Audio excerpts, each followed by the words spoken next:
আজকে নিয়ে এসেছি দারুণ tasty crispy cheesy pasta pockets recipe. এমন স্ন্যাক্স রেসিপি যা বানানো খুবই সহজ আর সন্ধেবেলায় পেলে বাচ্চা বড় সকলে খুশি হয়ে যাবে।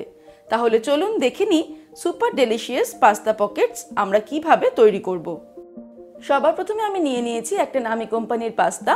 আমি এখানে ফুসিলি পাস্তা ব্যবহার করছি আর এই পাস্তাটা কিন্তু 100% ডুরুম হুইট সেমোলিনা পাস্তা। আর এই পাস্তাটা free from artificial colour, flavour or preservatives. আর এই পাস্তার প্যাকেটে কিন্তু ইনস্ট্রাকশন দেওয়া আছে যে পাস্তাটাকে 9 মিনিটের জন্য সিদ্ধ করতে হবে।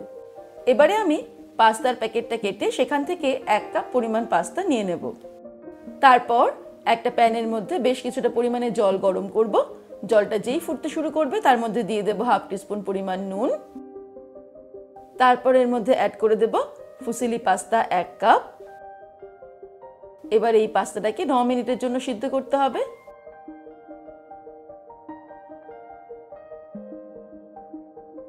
পাস্তাটাকে আমি সিদ্ধ করে নিলাম 9 মিনিটের জন্য।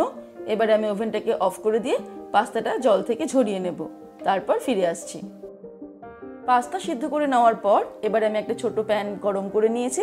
তার মধ্যে দিয়ে দেব 1 টেবিলস্পুন পরিমাণে বাটার। বাটারটাকে সম্পূর্ণ মেল্ট করে নেব। তারপর এর মধ্যে অ্যাড করে দেব 1 টেবিলস্পুন পরিমাণে ময়দা। এবারে ফ্লেমটাকে মিডিয়ামে রেখে ময়দাটাকে বাটারের সঙ্গে ভালো করে মেশাতে মেশাতে ফ্রাই করে নেব 2-3 মিনিট। ততক্ষণে ময়দার কাঁচা ফ্লেভারটা চলে যাবে।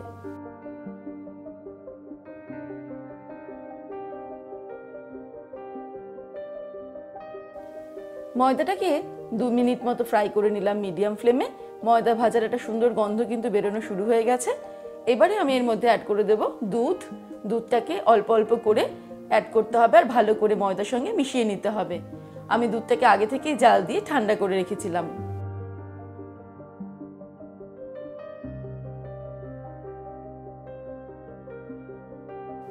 অল্প অল্প করে আমি 1 কাপ পরিমাণ দুধ এর মধ্যে অ্যাড করে দিলাম আর স্প্যাচুলা দিয়ে ভালো করে মেশাতে মেশাতেই কিন্তু দুধটাকে অ্যাড করলাম। খেয়াল রাখতে হবে যাতে কোনো লাম্পস না থাকে। প্রায় 1-1.5 মিনিট আমি মিডিয়াম ফ্লেমে এটাকে নাড়তে নাড়তে রান্না করলাম। এবারে এর মধ্যে কিছু ইনগ্রেডিয়েন্টস অ্যাড করব।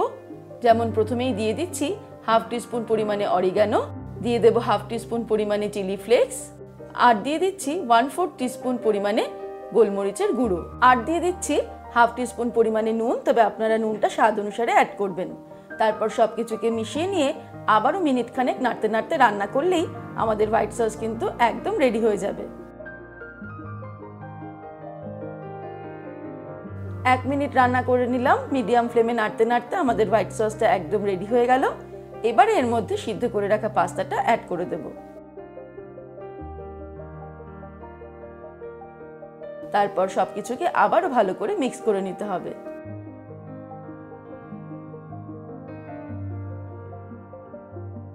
পাস্তাটা মিক্স করে নেওয়ার পর এবারে আমি এর মধ্যে ফাইনালি অ্যাড করব একটা চিজ কিউব নিয়ে নিয়েছি আর নিয়ে নিয়েছি ছোট একটা গ্রেটার।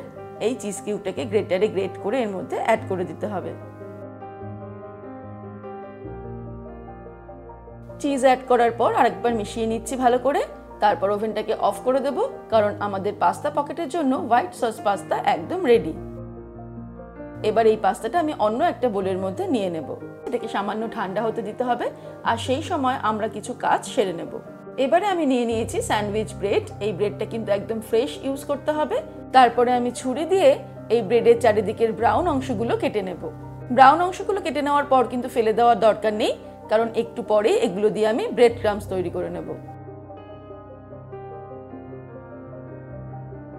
ব্রেডের ব্রাউন অংশগুলো কেটে নেওয়ার পর এবারে নিয়ে নেব একটা মিক্সির ছোট জার।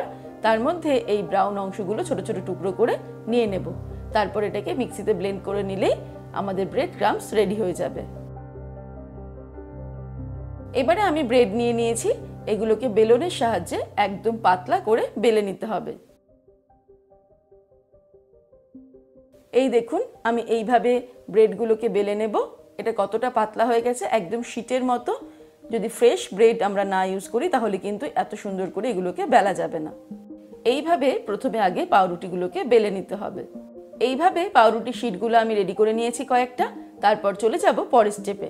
এবারে একটা ছোট বোল নিয়ে নিয়েছি। এর মধ্যে নিয়ে নেব 1 টেবিলস্পুন পরিমাণে ময়দা, তারপর এর মধ্যে অল্প জল ব্যবহার করে একটা পেস্ট তৈরি করে নিতে হবে। এই পেস্টটা আমাদের আঠার কাজ করবে।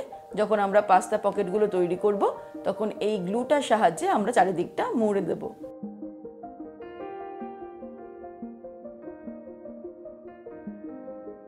এদিকে হোয়াইট সস পাস্তাটাও কিছুটা ঠান্ডা হয়ে গেছে। এই সময় এর মধ্যে অ্যাড করে দেব হাফ কাপ পরিমাণে মোজারেলা চিজ। চিজের পরিমাণটা কিন্তু আপনারা নিজেদের ইচ্ছা অনুযায়ী বাড়িয়ে বা কমিয়ে নিতে পারেন। তারপর এটাকে মিক্স করে নিয়েই চলে যাব পরের স্টেপে। এবারে নিয়ে নেব আমরা পাউরুটি শিট। তার চারিদিকটাতে তৈরি করে রাখা এই ময়দার মিশ্রণ, যেটা এক্ষুনি তৈরি করে নিলাম আর বললাম যে আঠার মতো কাজ করবে, ঠিক সেটাই চারিদিকে এইভাবে আঙুল দিয়ে লাগিয়ে দেব। সেই কারণে এই মিশ্রণটা কিন্তু খুব বেশি পাতলা করলে চলবে না, একটু ঘন করতে হবে। তারপরে এই হোয়াইট সস পাস্তা আমি এর মধ্যে দিয়ে দেব। 1 টেবিল স্পুন মতো আমি এখানে দিয়ে দিলাম, ঠিক মিডিলটাতে দিয়ে দেব। তারপর এটাকে এইভাবে ফোল্ড করে আমি 3 দিকটা আটকে দেব। একটু চেপে চেপে ভালো করে কিন্তু আটকে দিতে হবে। এইভাবে পাস্তা পকেটসগুলো রেডি করে নিতে হবে। পকেটসগুলো রেডি করে নেওয়ার পর এবার আমি একটা ছোট বোল নিয়ে নিয়েছি। এর মধ্যে নিয়ে নেব 2 টেবিল স্পুন পরিমাণে কর্নফ্লোর। তার সঙ্গে নিয়ে নেব 2 টেবিল স্পুন পরিমাণে ময়দা। দিয়ে দেব কিছুটা পরিমাণে নুন আর দিয়ে দেব সামান্য পরিমাণে গোলমরিচের গুঁড়ো। তারপর অল্প অল্প করে জল ব্যবহার করে একটা স্মুথ পাতলা ব্যাটার আমাদের রেডি করে নিতে হবে। খেয়াল রাখতে হবে যাতে ব্যাটারের মধ্যে কোনো লাম্পস না থাকে আর ব্যাটারটা খুব বেশি পাতলাও না হয়ে যায় আর খুব ঘনও না থাকে। এদিকে ব্রাউন অংশগুলো দিয়ে আমি কিন্তু ব্রেড ক্রাম্বসটাও রেডি করে নিয়েছি মিক্সিতে। তারপরে আমরা চলে যাব পরের স্টেপে। এবারে তৈরি করে রাখা পকেটসগুলো থেকে একটা নিয়ে আমি এই ব্যাটারের মধ্যে ভালো করে ডিপ করে নেব। তারপর এটাকে ব্রেড ক্রাম্ব দিয়ে ভালো করে কোটিং করে নেব। আমরা যদি শুধু শুধু এই পকেটসগুলোকেও ফ্রাই করি তাহলে কিন্তু সেটা খুব বেশি ক্রিস্পি হবে না। তাই ব্রেড ক্রাম্বস দিয়ে কোটিং করার পর যদি এগুলোকে ফ্রাই করি এটা দারুণ ক্রিস্পি হবে। আর ভেতরে যেহেতু চিজ ব্যবহার করেছি তাতে কিন্তু ভেতরটা খুবই জুসি থাকবে, সফট থাকবে আর বাইরে দারুণ ক্রিস্পি। এইভাবে পাস্তা পকেটসগুলোকে কোটিং করে নেওয়ার পর আমরা চাইলে একটা জিপ লক ব্যাগের মধ্যে এগুলোকে রেখে ডিপ ফ্রিজে রেখে দিতে পারি সপ্তাহখানেক। যখন ইচ্ছা তখন আমরা ফ্রিজ থেকে বার করে রুম টেম্পারেচারে এটাকে এনে তারপর ফ্রাই করে সার্ভ করতে পারি। কয়েকটা পাস্তা পকেটস আমি এখন রেডি করে নিলাম। এবারে চলে যাব ফাইনাল স্টেপে। এবারে ফাইনাল স্টেপে আমি একটা প্যান গরম করে তার মধ্যে নিয়ে নেব এক্সট্রা লাইট অলিভ অয়েল। বেশ কিছুটা পরিমাণে এক্সট্রা লাইট অলিভ অয়েল আমি নিয়ে নিচ্ছি। আপনারা চাইলে রিফাইন্ড অয়েলেও এই পাস্তা পকেটসগুলো ফ্রাই করতে পারেন। তবে আমরা সবাই জানি যে এক্সট্রা লাইট অলিভ অয়েল কিন্তু শরীরের জন্য খুবই ভালো, তাই ফ্রাই করার ক্ষেত্রে এক্সট্রা লাইট অলিভ অয়েল ব্যবহার করলে খুবই স্বাস্থ্যপ্রদ হবে। তেলটা খুব ভালো মতো গরম হয়ে গেলে ফ্লেমটাকে মিডিয়াম টু লোতে রেখে আমি পাস্তা পকেটসগুলো এর মধ্যে ছেড়ে দেব। এগুলো ভাজতে খুব বেশি সময় লাগে না, জাস্ট 10-15 সেকেন্ড পর আমি এটাকে উল্টে দেব। তারপর আবারও 15-20 সেকেন্ড পর উল্টে দিয়ে এইভাবে উল্টে পাল্টে পাস্তা পকেটসগুলো ভালো করে ফ্রাই করে নিয়ে তেল থেকে ছেঁকে তুলে নেব। এই পাস্তা পকেটসগুলো একবারে ফ্রাই করতে মোটামুটি 1 থেকে 1.5 মিনিট সময় লাগবে।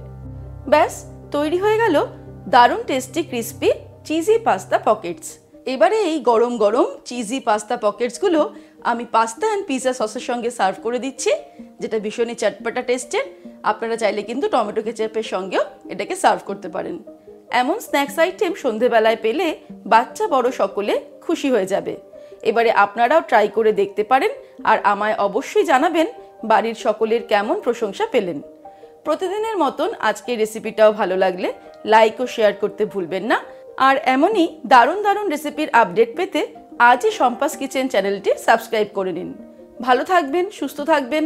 আমি আবারও ফিরে আসবো সেরা সেরা রেসিপি নিয়ে। নমস্কার।